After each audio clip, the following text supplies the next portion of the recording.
So I'm Breean Beggs. I am the Spokane City Council president and have spent many years in Spokane. Really started out as a community advocate, as a lawyer running the Center for Justice. And over time, I've taken those community conversations and advocacy into trying to create a table where we could create solutions for all sorts of social problems and challenges we have. And today we're talking about homelessness and really what the city is doing and not doing to address homelessness. Well, the city, in the time that I've been on council, which is a little over 5 years, has now started to have shelters for some people. And so I would say that it's working for some people.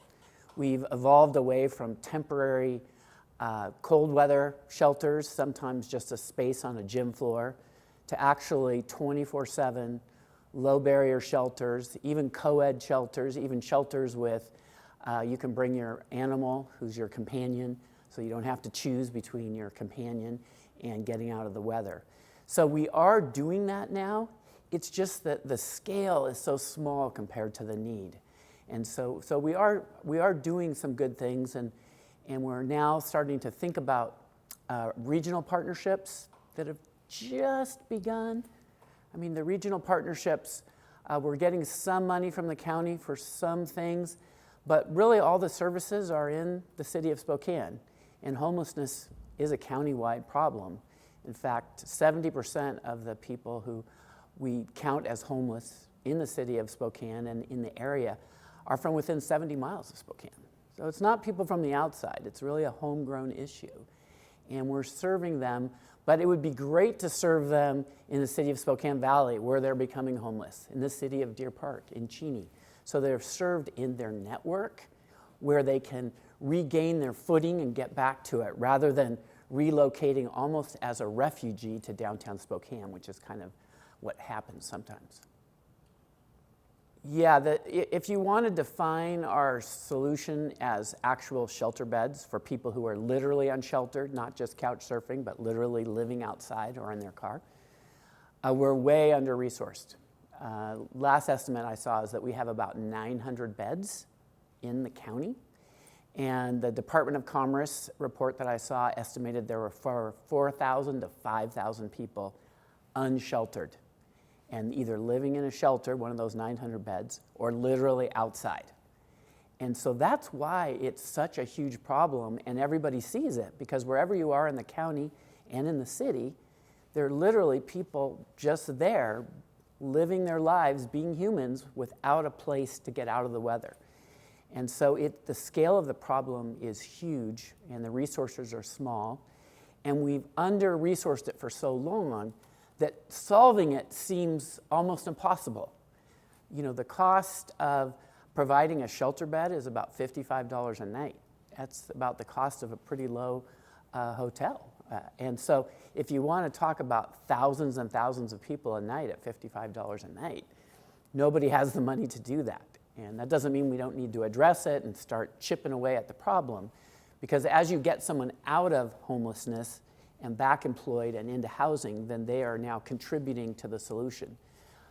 But you've got to start somewhere, and you have to acknowledge the problem. And I think we as a community have not acknowledged the scale of the problem. And the other thing that I want to say is that a shelter bed is not a shelter bed for all people. There's all different types of reasons. As many people who are homeless, that's how many reasons. So there's your kind of stereotypical person who might be a young male who's just out of work and sleeping in a tent outside, and maybe a bed is a bed is a bed for them. But you've got a homeless veteran with PTSD, and they can't sleep on a gym floor 6 feet from 5 other people. They literally can't sleep. They've got a mental health issue. They need more space. They need privacy. We have friends in the LGBTQ community who are abused and harassed at a normal health homeless shelter. They don't. We have women who have been victims of sex abuse, and they need more protection there. We have younger people who are afraid to go to a shelter with mostly older men. So we have families with young kids. So what we're learning is that we need to design perhaps smaller shelters, but with more variety of services. And as we do that, we find that we're way more effective in getting people out of homelessness and keeping them off the street. Well, here's the thing about shelter bed numbers. It depends on the time of year that you're talking. So I threw out a number of 900, which I got from Department of Commerce. But that's probably in the middle of the winter when our maximum beds are there. We increase capacity typically in the winter. But the thing is, 900 is just a number. It varies. And it's, as you have mentioned previously, it includes all different categories of beds. Certainly a lot of beds that are not low barrier, some that may border on transitional, and people play with the numbers for their own messaging gains that they want to do. But the truth is that we tend to focus in the point in time count that we do. We focus on that number. That number has little to do with the demand or the need. It has to do totally with what the funding is at any one time.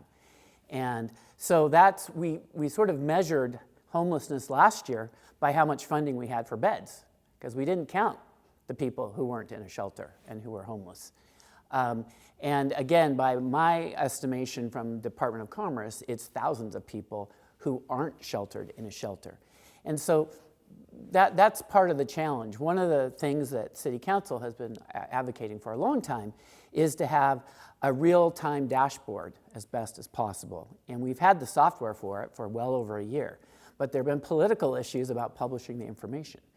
We now have a new commitment from the county and the city together to really publish that so that anyone can see by shelter, by eligibility to be there, so that you will know what the funded beds are in any one night at any one time. That would be helpful. But again, I think it has little relation to how many beds are needed.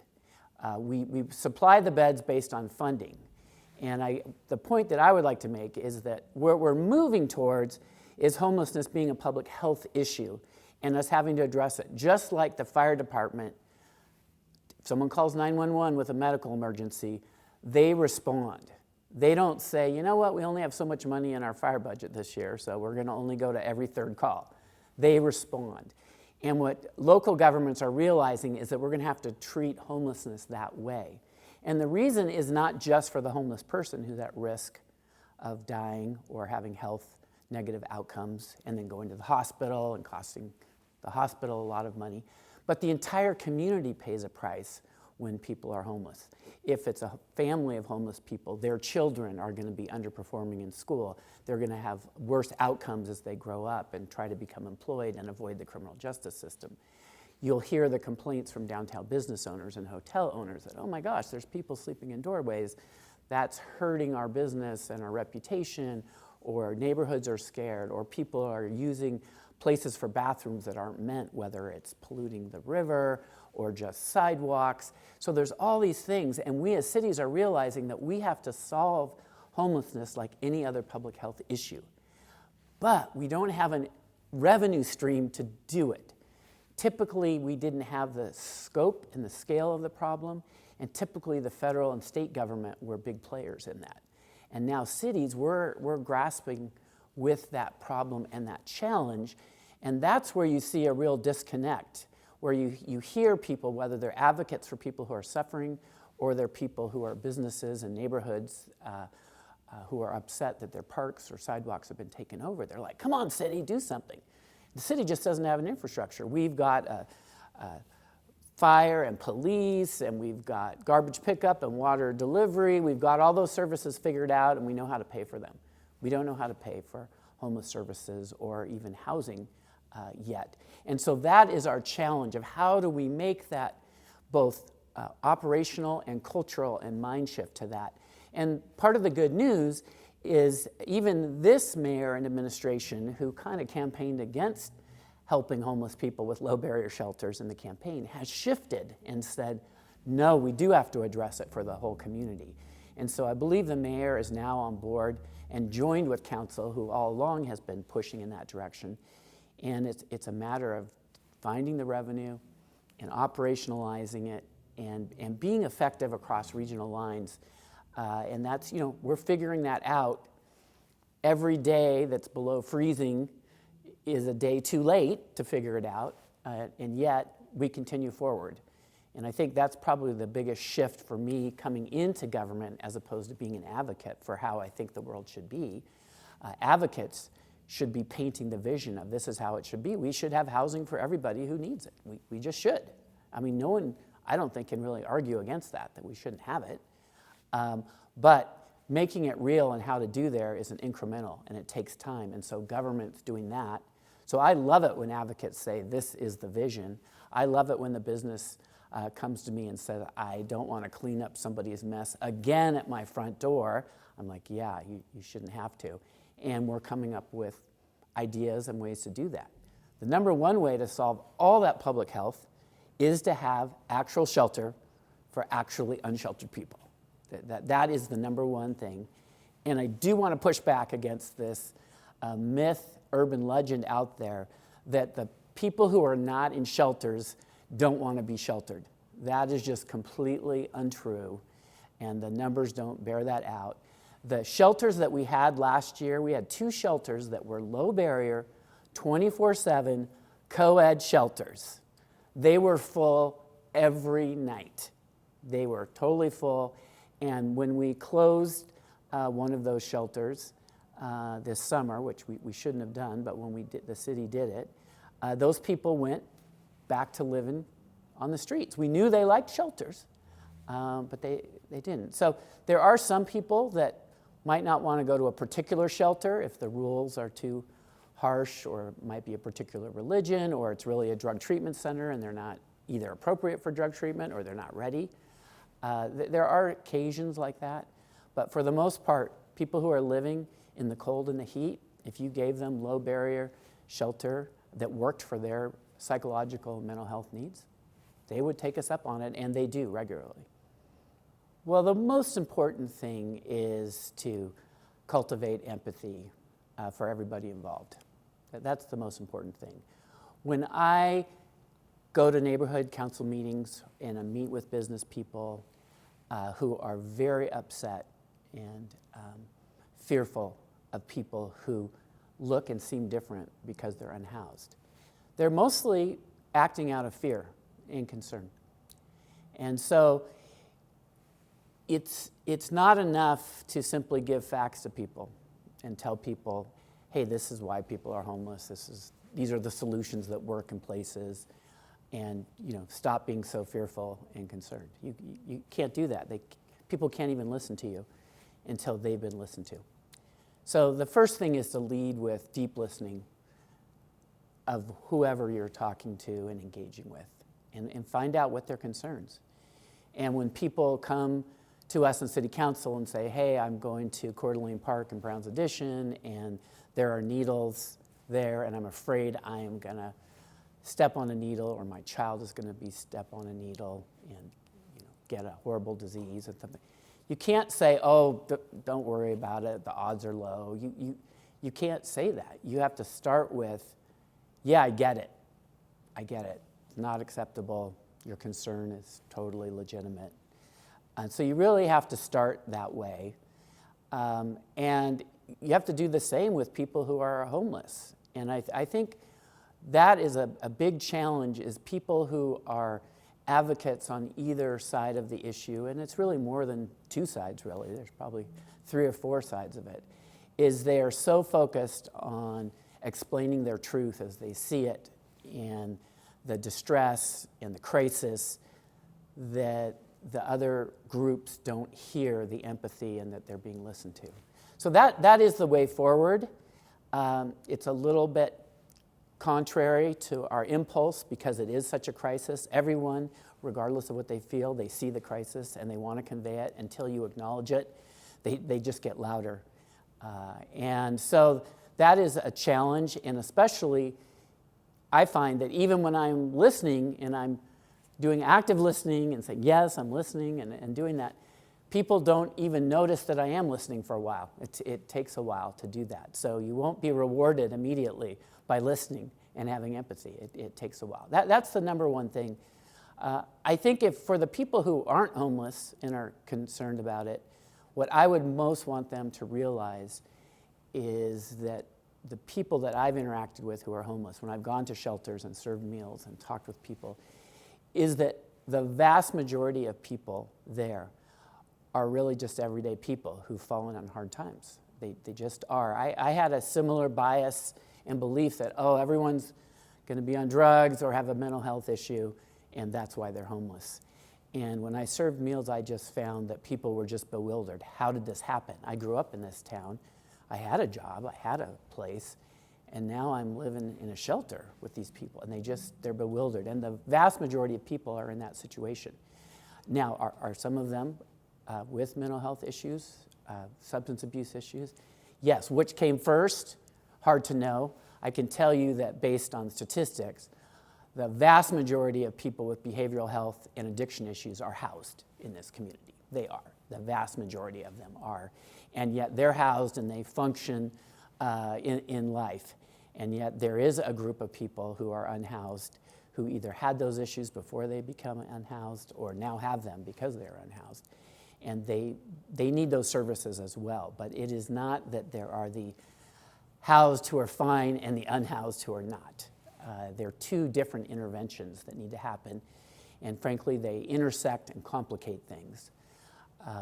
But the idea of shalom, I of course love. I went to Whitworth University, and I tell people, even though Whitworth is considered a little bit conservative, theological, that I was from the Sermon on the Mount cohort of Whitworth students, which was, we are here on this earth to make a difference and resolve conflict and demonstrate our Creator's affection and care for people by demonstrating compassion to people and empathy to people. And it doesn't matter who they are politically, economically, it's how do we bring people together. And that was my cause when I went to Whitworth, and probably one reason I chose it throughout those years. And now it's been, I graduated in 1985, so it's been a long time, and I continue to do that work, and I'm attracted to other people who do that work. And I really see that's the only way forward, is to bring people together and try not to stoke the fires of conflict, but find common ground and compassion and empathy and build that. And the truth is, I've seen people in this debate on homelessness, I've seen people cross those boundaries with each other and listen to each other and break bread together and come together with solutions. And it happens and it works, and it's the only way that we are going to get there. As long as people are talking not just at each other, but past each other, we're not going to get there. But when we get the social service advocates there, the civil rights advocates, the Visit Spokane Tourism Board together, all the medical foundations together, the police, the fire, the downtown business groups, the political class, when we all come together and say, you know what, there are 10 solutions to this. They're going to take a huge influx of funding and coordination, but it does work, and we can do it. But first, we have to sit down and agree on a plan. We are breaking new ground. The challenge is, in order to make a real difference, you have to scale it up. But we are. I mean, you just look back a few years ago, we did not have a year-round Cannon Street shelter. We didn't have that. That is now year-round, even with an administration that was against low-barrier shelter. That is now a year-round.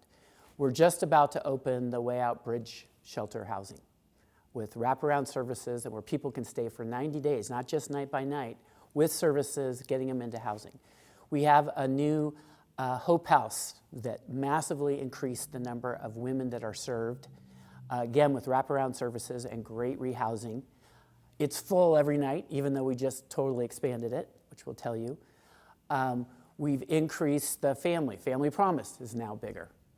We have a new young adult shelter that's going online. Crosswalk is going to be expanded.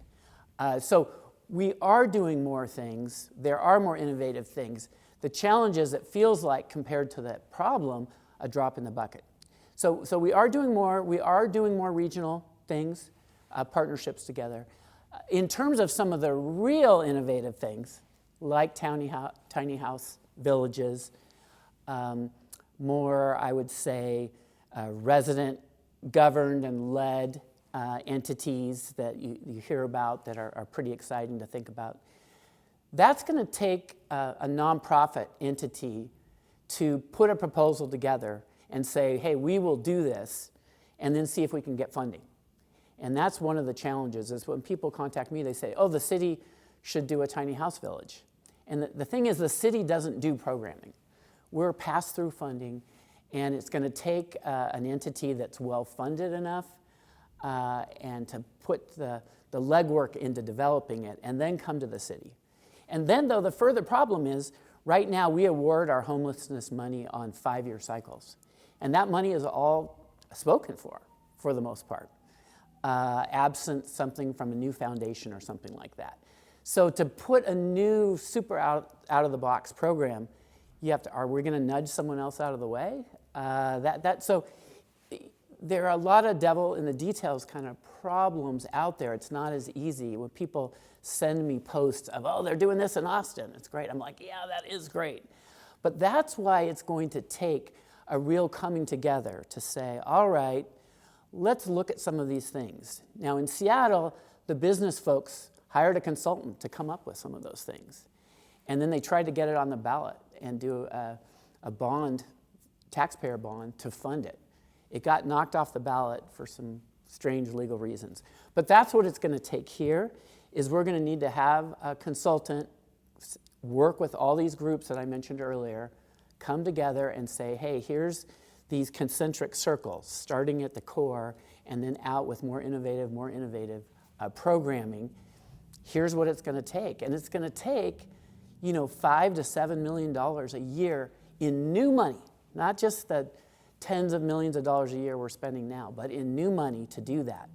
But if we do that and then we just say, hey, we're going to start with what we have and do that, we can get there. And the Avista Foundation has convened a conversation like that, starting, it's, baby steps, but the potential is there. So there is a way forward.